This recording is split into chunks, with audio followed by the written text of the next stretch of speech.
Ex Sanguis, I'm assuming I'm pronouncing it right. I don't speak Latin. I apologize for that. But yeah, so basically, this looks like it's going to be a lot like Other Side. They did have a closed beta a while back. I was invited in, but I didn't have time to actually participate, so I didn't get to play it. But I did see some other people post a few pictures of it, so this is actually the game they were talking about. But yeah, so it looks like, as I said, it looks like Other Side. It's got a lot of similarities. It's got this very similar color scheme, the black and white and red. Um, the black and white looks a little more sepia here, but otherwise it's pretty much the same. It's going to have the same kind of time mechanic where you have a timeline and your character is going to act based on that timeline. And you can push characters back on the timeline, or you can kind of pull them forward on the timeline to get their turns in. So, for example, if you have a certain enemy and you can just have a bunch of guys around him and you can keep pushing his turns back and back and back so that he never has a chance to act. Enemies can do the same to you, though. So that's very similar to Other Side. Super excited about that. I loved that system. I thought it was fantastic, and glad to see somebody else is doing it. And yeah, it also looks like there's going to be a more interactive environment this time. So there's going to be explosions, there's fire, there's line of sight. They had line of sight in Other Side, but explosions that you can cause with the environment, or setting the ground on fire, that sort of thing. That's a little bit new, so that's super exciting. Your positioning is going to matter. This is a tactical RPG. It is grid based, not hexagon based, but it is grid based.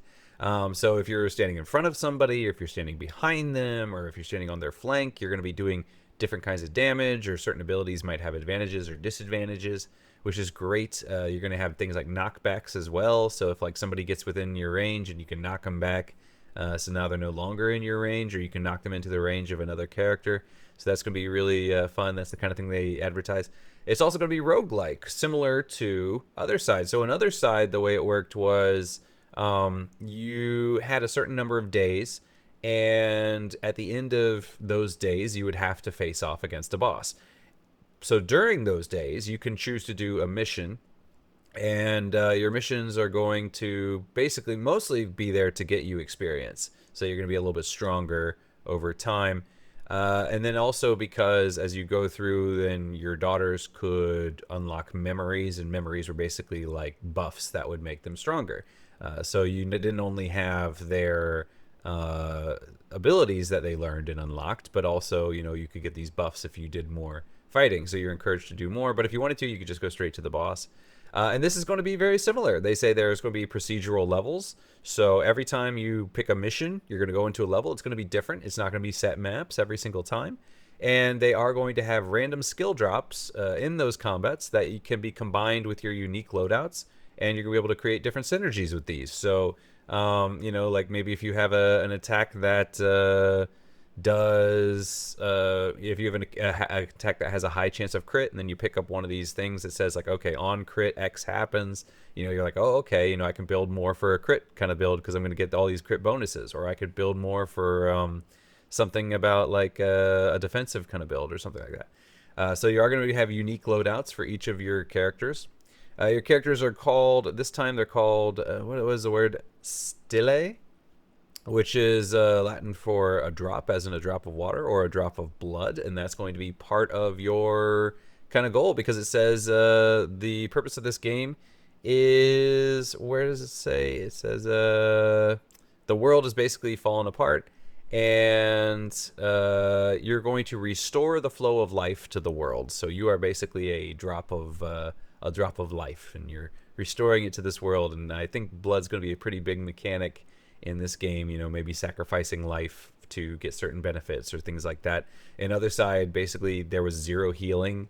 So, slowly over time, your daughters, which were your characters that you were using, were whittled down, and eventually they would all die, and you would, the game would be over, but then you would reset, but then you would be able to keep certain aspects. You could eventually you could resurrect some of your old daughters. So you could, if you had a daughter that was super powerful, you could resurrect her. You could sacrifice daughters to each other. So if you had two, you could sacrifice one for another to heal the one, and she would inherit some of the aspects of the first one that was sacrificed and whatnot. Looks like they're going to be, it doesn't look like they're going to be doing exactly that, because it does say that if you fail, there will be some progress awarded. So I mean, that could be the same as other side, where it's like, okay, you know, you got stronger, you failed, you start over, but you're able to, you know, still be stronger, so you can push ahead for it. That could still be that case, or it could be that, you know, you fail, but you know, you still get a little bit of something and you're progressing. But yeah, so it says that there are going to be different kinds of missions. You're going to have high risk, high reward missions. You know, you're going to have your kind of easier missions that you can use to gather resources or whatever you need. Or if you wanted to, you don't even have to do the missions. You can just go straight to the boss. So again, very similar to other side. So it looks like this is definitely a spiritual successor. As of now, like I said, I didn't get to play the closed beta, so I can't say for sure. But I haven't seen too many differences other than outside of the interactive environment from the description. So I'm very curious to see what else is changing. You know, are they going to have that same format where you have a set number of days, or can you kind of go at your own pace? It does say they did say that you're going to be able to move at your own pace. So maybe it's not going to be resetting all the time. But yeah, super excited. So keep an eye out for this one. Ex Sanguis by Lightbulb Crew. You can go to Steam right now. It has a page and you can wishlist it. They say that they're going to have early access coming relatively soon. And then they say early access should last around 6 months. And then after that, the main game can go out. So yeah, I'm a little bit torn. I don't know if I want to play this game in early access or if I want to wait for the full release. So yeah, I'm still kind of debating myself.